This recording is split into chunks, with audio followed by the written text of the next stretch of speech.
Hello, everyone. Thanks for watching. I'm David Hopper, Austin Bureau Chief of 360degreesound.com, where we bring you music from all angles. The 2026 South by Southwest Music Festival is upon us, taking place March 12th to 18th in Austin, Texas. We at 360 will be bringing you exclusive interviews with artists as part of our South by Southwest Artist Spotlight series. Today, I'm joined by Indonesia-based indie rock band Grrrl Gang, Grrrl Woo! Gang. And I'm joined by the bass player, Akbar Rumandung. Did I say that correctly? Uh, I probably didn't. yeah, it's Akbar Okay. Rumandung, but I know it's hard to say that, so Yeah, it's yeah, yeah. fine. But Akbar's pronounced, is that right for your first name? Okay. Yeah. So That's perfect. great. And so Girl Gang will be playing multiple official South by Southwest showcases March 13th at Valhalla, March 15th at Hotel Vegas, and March 16th at Hotel Vegas. And they're a power trio.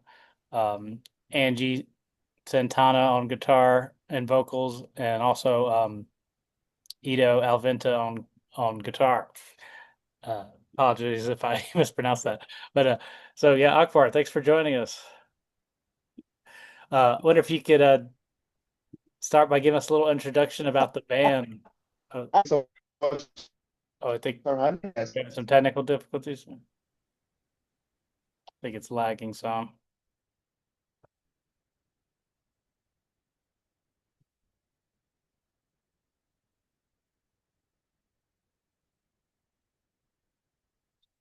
If I keep froze. Hello. Hey, can you hear me now? Hi. Yep, Uh, all good. yeah, it froze there for a second. Uh, yeah, so will this be the band's first time at South by Southwest in Austin? I know you did the virtual festival about 5 years ago. Yes, that's right. We're supposed to go there like back in 2020, but Yeah. yeah, like 3 days before our flight, COVID happened. So it's actually a bump. But yeah, finally we got a chance to go to South by Southwest this year and continue with a short North America tour afterwards. So yeah, it's gonna be pretty good, I think. Okay, great. Will this be your first time playing in the US? Yes, it's gonna be our first time playing in the Oh, US. exciting. Yeah. So, what, and yeah, for our viewers, you're based in Jakarta, Indonesia. And, yeah, I was reading that. I didn't know it. I looked it up. That's the largest or most populated city in the world. It Like is. 40 something million. Well, that's crazy. Yeah.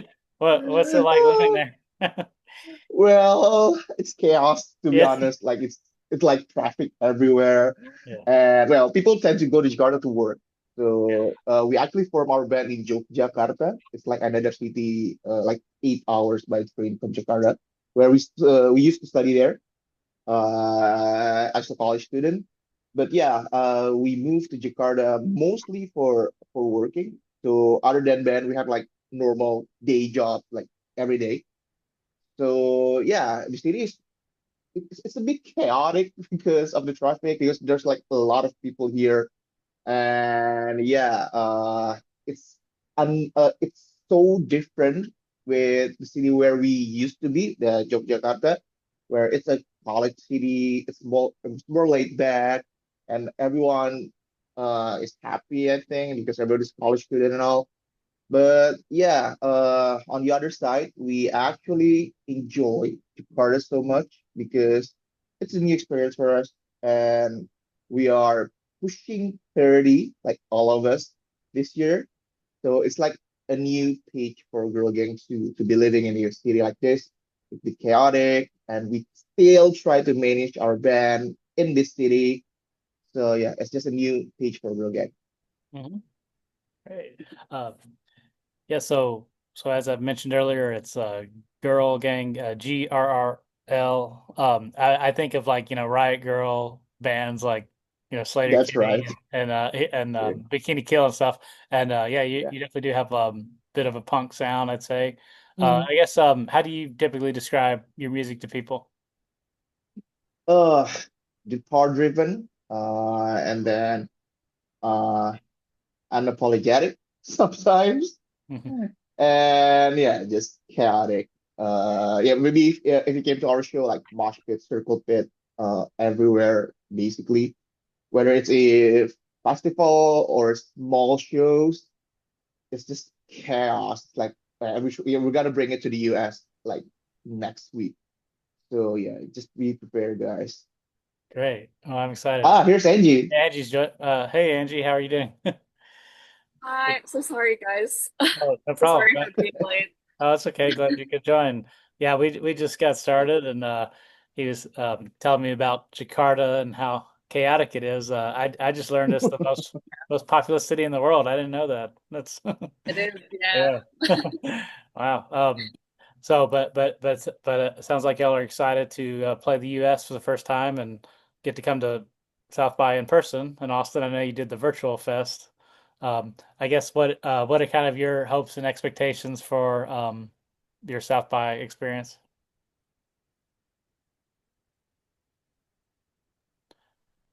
One thing I know for sure is that we're gonna be probably be super busy because I think we have like 3 shows Mhm. per day. Hmm. So About Wow. three Oh, that shows. wow. Three sounds per Yeah, really day. packed. yeah. Yeah. Wow. Yeah. Wow. Yeah, yeah, speaking of chaotic, yeah, it's pretty overwhelming. It's so much going on, and I know a lot of bands are having to rush to the next next gig. Yeah. It's like it's basically like the whole city is kind of overtaken by or the whole downtown is overtaken by the festival, but it's a lot of fun. I think y'all will enjoy it.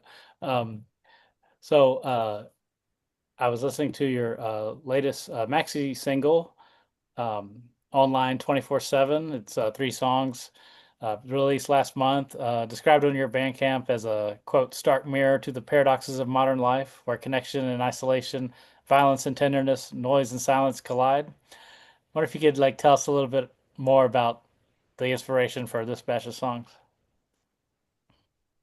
Right. So we were just basically inspired by a lot of issues that we often see on the internet. So it kind of like, I mean, when you're exposed to so many bad news on the internet, you can't help but to slowly feel like you're just a bystander, right? Just merely a spectator, and you just like feel helpless and lonely. It seems like everyone is out for each other. And I think through writing these songs, it was kind of like um, where we are repositioning ourselves from that sort of role. So that sort of like passive role.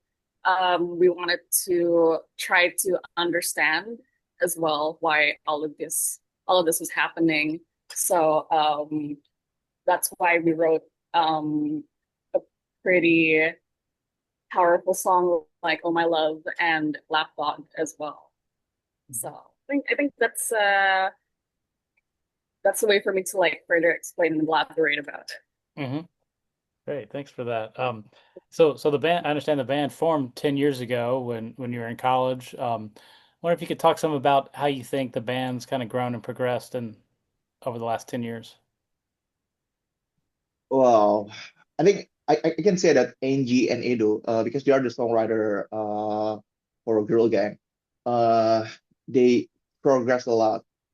Like the way they approach the music, the perspective that they used in lyrics and the music itself. It's just so much progress for this past 10 years. Uh, I'm not sure. Maybe after our first album, Spunky, well, it was actually the first album, the first release that we did after we moved to Jakarta. It's just I'm not saying that I think it's just more mature on how they approach the music.